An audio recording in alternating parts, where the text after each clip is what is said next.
Assalamualaikum warahmatullahi wabarakatuh.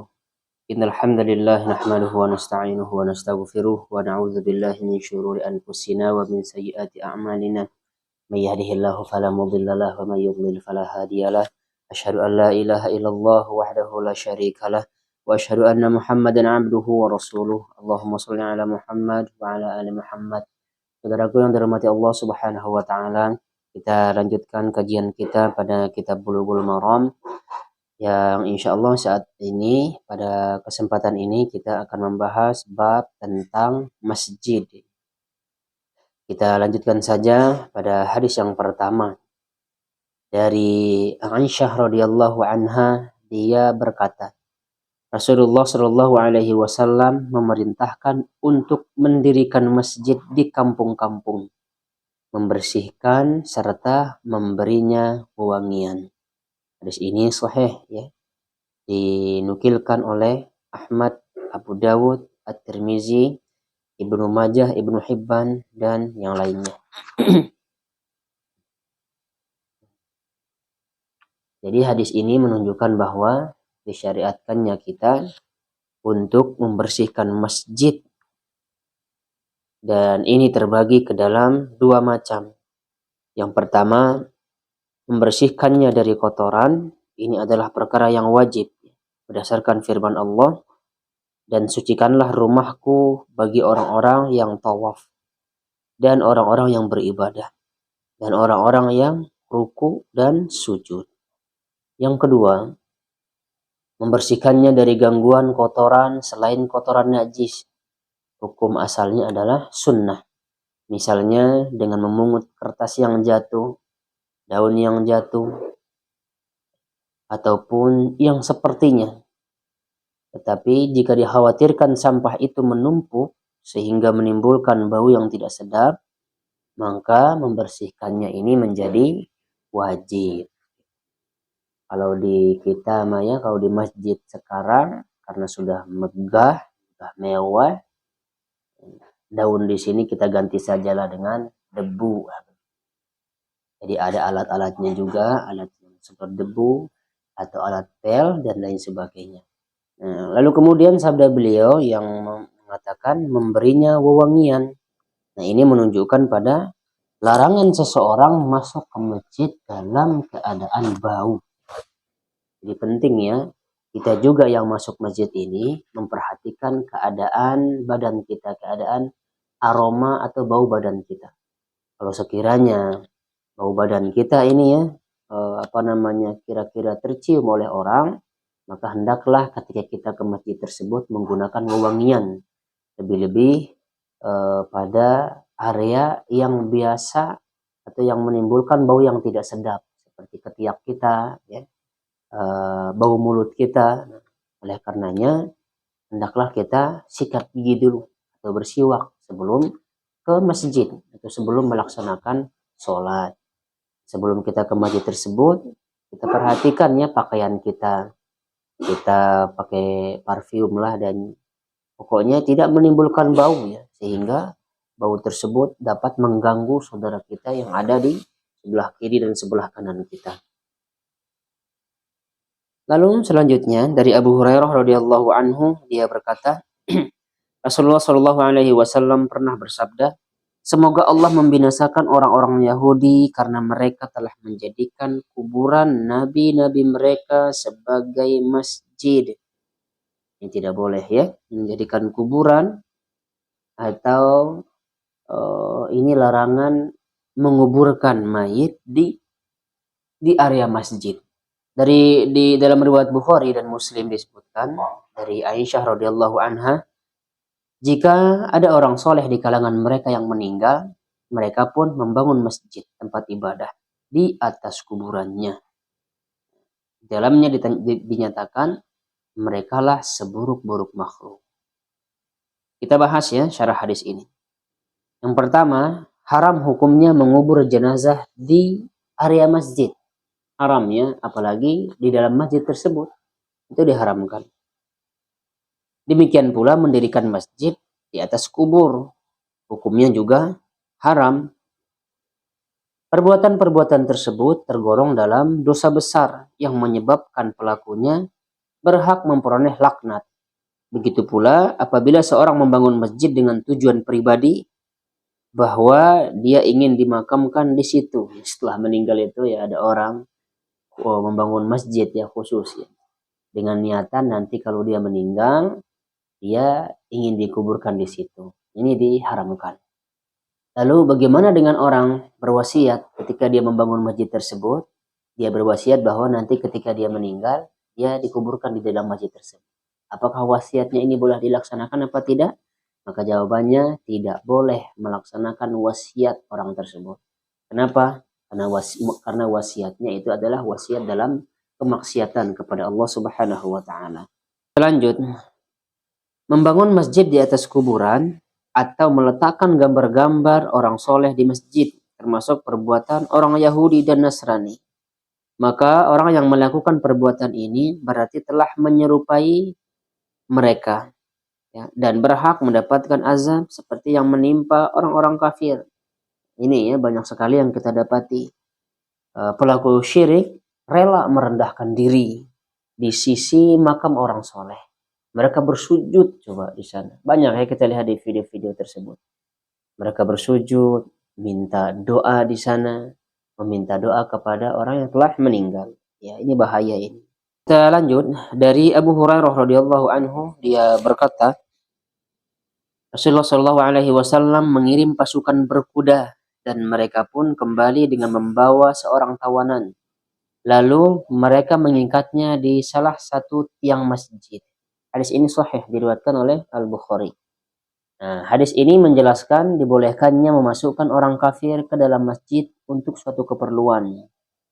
Rasulullah Alaihi Wasallam mengikatnya di dalam masjid agar dia dapat menyaksikan sholat kaum muslimin dan merendahkan martabatnya. Karena Sumamah adalah pemuka kaum. Ya. Terbukti Sumamah masuk Islam sesudah beliau membebaskannya. Kita bacakan intisari hadis ini. Hadis ini menunjukkan bahwa bolehnya orang kafir masuk ke masjid, tetapi wajib ada batasannya. Nah, ini ya yang harus digarisbawahi, yaitu adanya maslahat dan tidak terdapat mudorot jika dia masuk ke dalamnya. Ini bukan seperti yang di Masjid Al-Istiqlal itu. Di sini disebutkan bahwa jika orang kafir tersebut adalah arsitek atau ahli bangunan atau memiliki keahlian lainnya. Demikian ini tidak, kalau hal demikian itu tidak mengkampa ya. Apalagi misalkan tidak ada seorang muslim pun ya. Arsitek itu ahli bangunan yang tidak mampu membangun masjid yang megah dan adanya seorang yang kafir, maka insya Allah itu tidak mengapa. Kita lanjutkan dari Abu Hurairah radhiyallahu anhu bahwa Umar radhiyallahu anhu berpapasan dengan Hasan yang sedang menyenandungkan syair dalam masjid. Lalu Umar memandanginya dengan pandangan tidak suka. Lalu kemudian Hasan berkata, "Dahulu aku menyenandungkannya di masjid ini, sementara di dalamnya hadir orang yang lebih baik daripadamu." Ini ya, Umar tidak suka ketika orang menyenandungkan syair di dalam masjid. Tetapan ini ya, tetapan ditunjukkan bahwa memang benar-benar Umar itu tidak suka. Tetapi Hasan mengatakan dahulu dia juga menyenandungkan syair, di mana di dalamnya itu terdapat orang-orang yang lebih baik daripada Umar. Akhirnya Umar ya tidak menanggapinya, ya diam begitu saja. Kita bacakan intisari dari hadis ini. Yang pertama, dibolehkan menyenandungkan syair di dalam masjid sesuai hadis ini, yaitu berdasarkan persetujuan Nabi Shallallahu Alaihi Wasallam kepada Hasan radhiyallahu anhu. Akan tetapi pembolehan ini dengan beberapa syarat. Ini dicatat ya. Yang pertama, isi syair tersebut bermanfaat, tidak mengandung kebatilan, tidak mengandung sesuatu hal yang berlebihan, tidak mengandung sesuatu yang memuji Nabi Muhammad terlalu berlebihan. Ya, yang menyamakan sifat Nabi Muhammad dengan sifatnya Allah. Ini berlebihannya namanya. Yang kedua, tidak mengganggu orang yang sedang sholat. Ini yang harus digarisbawahi ya. Tidak mengganggu orang yang berzikir dan tidak mengganggu orang-orang di sekitar masjid.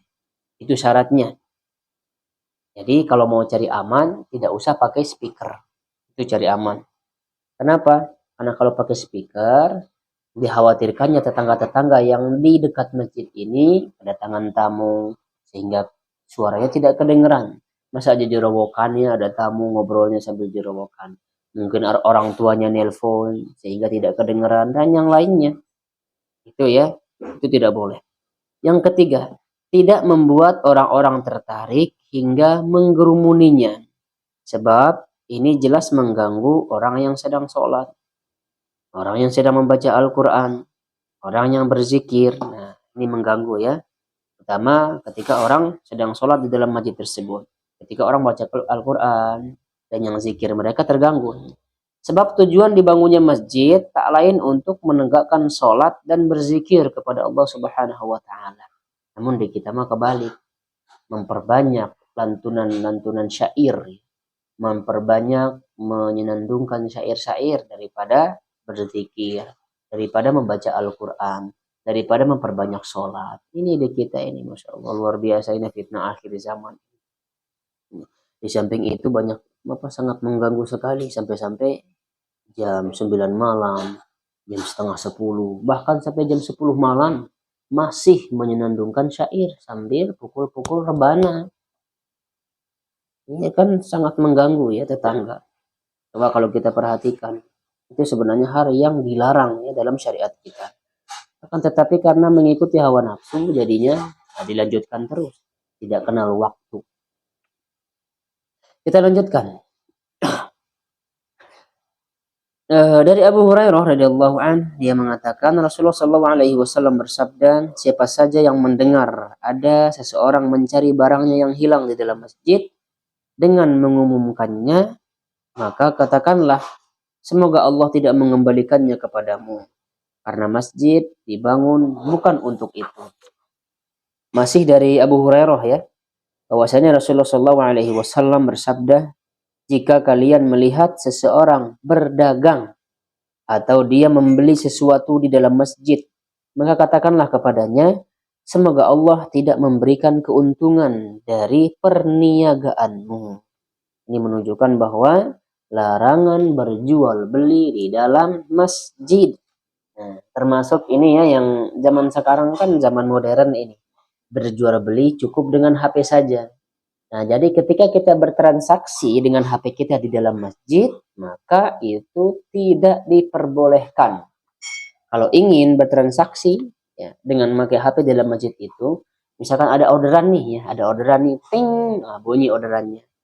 Jangan diiyakan di masjid, tapi keluar dulu saja dari masjid tersebut, lalu kemudian diiyakan. Termasuk drive online. Gojek online lah ya, termasuk Gojek.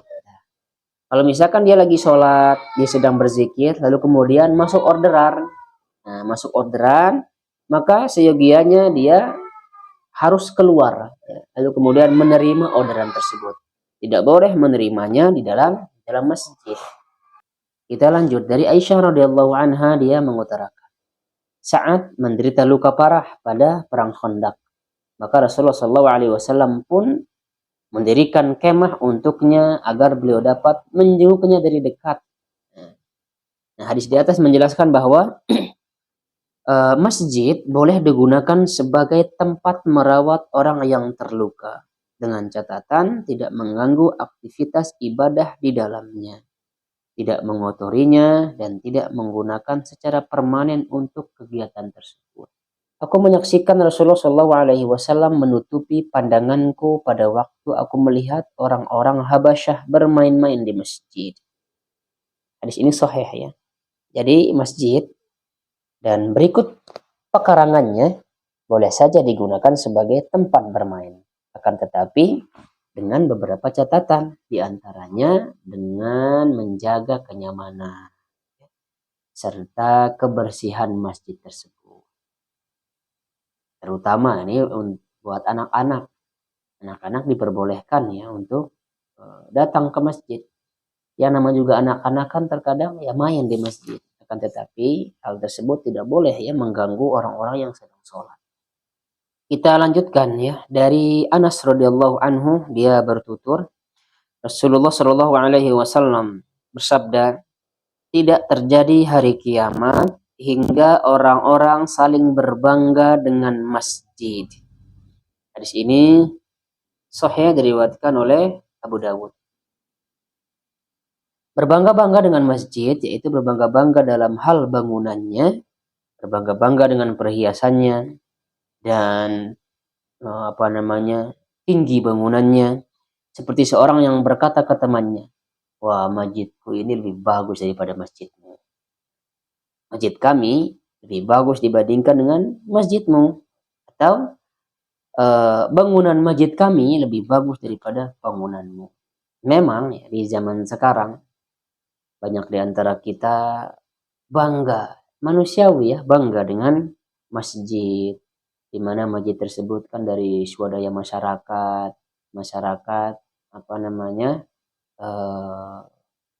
patungan ya, iuran dalam membangun sebuah masjid, di mana masjid tersebut alhamdulillah megah ya, alhamdulillah bagus dengan desain yang luar biasa.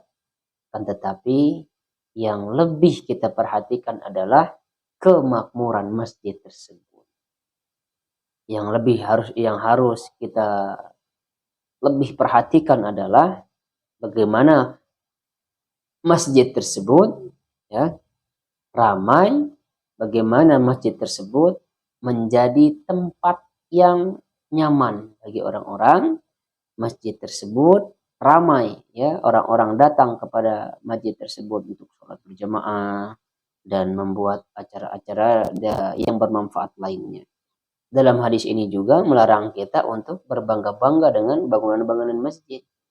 Masjid yang begitu besar, masjid yang begitu mewah, tapi yang sholat subuhnya cuman satu saf saja. Yang sholat zuhurnya beberapa orang saja. Gede, masjidnya gede, ya, tapi yang di dalamnya sedikit, yang memakmurkannya sedikit. Apalagi program-program yang ada di masjid tersebut sangatlah sedikit. Melakukan pengajian sepekan sekali, nah ini kan sangat sedikit sekali program-program yang ada di masjid. Nah, mari ya, di samping megahnya masjid, di samping itu kita juga harus memakmurkan masjid dengan program-program yang bermanfaat untuk umat Islam. Dari Ibnu Abbas radhiyallahu anhuma, dia berkata, Rasulullah Shallallahu alaihi wasallam bersabda, aku tidak diperintahkan untuk menghiasi masjid. Hadis ini sahih diriwayatkan oleh Abu Dawud. Kita bacakan pendapat daripada Imam Asy-Syaukani. Beliau berkata dalam kitab Nailul Awtar ya, Nailul Awtar. Nah, beliau berkata, hadis ini menunjukkan bahwa menghiasi masjid termasuk perbuatan bid'ah. Termasuk di dalamnya membuat kaligrafi, hiasan berbentuk tulisan ayat-ayat Al-Quran, juga ornamen-ornamen pada dinding masjid. Kita lanjutkan kepada hadis yang terakhir dari Abu Qatadah radhiyallahu anhu, dia mengutarakan Rasulullah Shallallahu alaihi wasallam bersabda, apabila salah seorang di antara kalian masuk masjid, maka janganlah dia duduk hingga sholat 2 rakaat. Saudaraku dirahmati Allah Subhanahu wa taala, hadis ini ya sebagian ulama berpendapat bahwa sholat tahiyat masjid itu hukumnya wajib, yaitu hanya segelintir saja. Akan tetapi pendapat yang jumhur adalah sholat 2 rakaat ketika masuk masjid itu adalah mustahab, dianjurkan dan disunnahkan. Itulah pendapat yang kuat ya. Nah, itulah pembahasan kita pada kesempatan ini. Mudah-mudahan ada manfaatnya. Yang benarnya datang dari Allah, yang salahnya datang dari saya pribadi. Subhanakallahumma wa bihamdika asyhadu an la ilaha illa anta astaghfiruka wa atubu ilaik. Assalamualaikum warahmatullahi wabarakatuh.